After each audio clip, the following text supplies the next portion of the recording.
దగ్గర దగ్గర 20 సంవత్సరాల నుంచి, అంటే నేను ఎంబీబీఎస్ స్టూడెంట్ ఉన్నప్పటి నుంచి కూడా దీని మీద కొంత రీసెర్చ్ చేస్తూ ఉన్నాను. ఆ ప్రాసెస్లో నాకు ఇప్పుడు ఈ శ్రీ చైతన్య సరస్వత్ మఠ్ అనే ఈ ఆర్గనైజేషన్తో నాకు సాన్నిహిత్యం ఏర్పడింది. ఆ ఆర్గనైజేషన్ తరఫునే ఇప్పుడు మనము ఈ వేదాంత అండ్ సైన్స్ కాన్ఫరెన్స్ని మనం ఇక్కడ కండక్ట్ చేయడం జరుగుతోంది.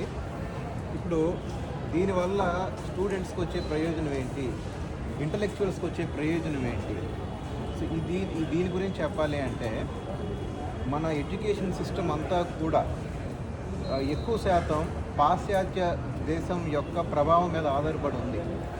పాశ్చాత్య దేశాల్లో వాళ్ళ ఎడ్యుకేషన్ సిస్టము, వాళ్ళ అప్రోచ్ ఎలా ఉంటుంది అంటే అందులో ఆత్మజ్ఞానం అనే అంశమే ఉండదు. ఉదాహరణకి మీరు ఎలా వచ్చారు, మీ నాన్నగారు ఎక్కడి నుంచి వచ్చారు, మీ తాతగారు ఎక్కడి నుంచి వచ్చారు, ఇలా మనం వెనక్కి వెళ్తే వాళ్ళు ఏం చెప్తారు, డార్విన్ సిద్ధాంతం అంటారు. డార్విన్ సిద్ధాంతం ప్రకారం ఏంటంటే ఏకకణ జీవులు ఉన్నాయి ముందుగా, తర్వాత అవి నిదానంగా బహుకణ జీవులుగా మారినాయి. అంటే యూనిసెల్లార్ ఆర్గానిజమ్స్ మల్టీసెల్లార్ ఆర్గానిజమ్స్ అయినాయి.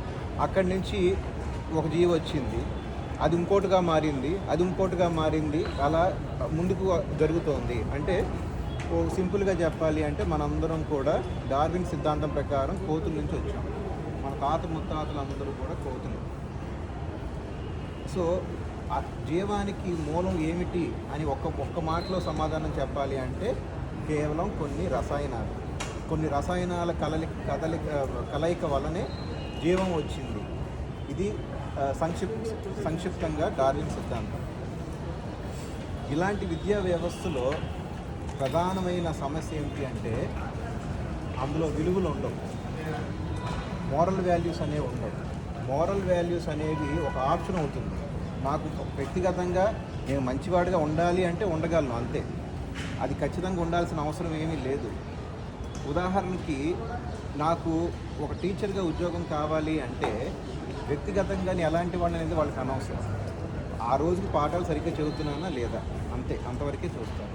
దీనివల్ల ఏమవుతుందంటే మనం నాలెడ్జ్ ఉన్న వ్యక్తులుగా వెళ్తున్నాం తప్ప వాల్యూస్ ఉన్న వ్యక్తులుగా మనం మారలేకపోతున్నాం. నెక్స్ట్ జనరేషన్ పిల్లలకు కూడా ఈ వాల్యూస్ మనం ఇవ్వలేకపోతున్నాం. కేవలం అందరికంటే మంచి మార్కులు తెచ్చుకో, మంచి ఉద్యోగం తెచ్చుకో, అదే నీ జీవిత పరిమాణం. సరే, అలా ఉంటే నష్టం ఏంటి? అందరూ చక్కగా చదువుకుంటున్నారు కదా, మంచి మార్కులు తెచ్చుకుంటున్నారు, ఉద్యోగాలు తెచ్చుకుంటున్నారు, లక్షల్లో జీతాలు సంపాదించుకుంటున్నారు. ఈ సిస్టమ్ వల్ల అసలు నష్టం ఏమిటి అంటే అన్నీ సజావుగా జరిగితే బాగానే ఉంటుంది. కానీ విద్యార్థి అంటే కేవలం జీవితకాలం కాలేజీకో స్కూల్కి వెళ్తూ ఉండడు. రేపు సమాజంలో బతకాలి, ఉద్యోగాలు చేయాలి, చుట్టూ ఉన్న వాళ్ళతో ఎలా డీల్ చేయాలి అవన్నీ తెలుసుకుని ఉండాలి. ప్రతిసారి సక్సెస్ అవ్వం, ఫెయిల్ కూడా అవుతుంటాం. సక్సెస్ అయితే బాగుంటుంది, మరి ఫెయిల్ అయితే పరిస్థితి ఏంటి? దాన్ని ఎలా హ్యాండిల్ చేయబోతున్నాడు ఆ సిచ్యువేషన్, అది ఇప్పుడున్న విద్యా వ్యవస్థకి అది టీచ్ చేసే అంత అవకాశం లేదు, అంత టైం లేదు, ఉపయోగం లేదు. ఎందువల్ల అంటే ఈ సబ్జెక్ట్లో క్వశ్చన్స్ రావు ఎగ్జామ్లో, ఎవరు అడగరు కూడా. సో ఇదంతా సమస్య మూలం ఎక్కడ ఉంది అంటే మన సాంప్రదాయబద్ధమైన విద్యా వ్యవస్థలో కేవలం మన బతుకు తెరువు ఎలా సంపాదించుకోవాలని మాత్రమే కాదు, అది కేవలం ఒక భాగం మాత్రమే. మిగతాదంతా కూడా ఆత్మజ్ఞానం. మనం నిజంగా మనం శరీరమా జాతి ఇందులో ఉన్న ఆత్మ, దీని గురించి చాలా పరిశోధన జరిగింది. ఊరికనే ఒక సెంటిమెంట్ లాగా నమ్మటం కాదు, ఒక నమ్మకం కాదు ఇది.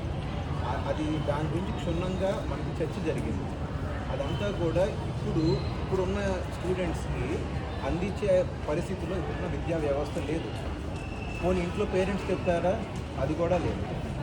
సో మేము ఈ లోటు ఉందని ఇప్పుడు కాదు, ఎప్పుడో గుర్తించాం. అందువల్ల ఒక దగ్గర ఒక దశాబ్ద కాలంగా ఇలాంటి కాన్ఫరెన్స్లు ఇండియాలోనే మాత్రం కాకుండా వేరే దేశాల్లో కూడా మనం ఆర్గనైజ్ చేయడం జరుగుతుంది. ఈ 2 రోజుల్లో స్టూడెంట్స్కి వచ్చే లాభం ఏమిటి అంటే జీవితం అంటే కేవలం సంపాదన మాత్రమే కాదు, నాలెడ్జ్ అంటే కేవలం సైన్స్ మాత్రమే కాదు. వీటికి మనం తెలుసుకోవాల్సిన విషయాలు చాలా ఉన్నాయి. వాటి మీద ఈ 2 రోజుల్లో మేము అవగాహన కల్పిస్తాం. స్వామీజీ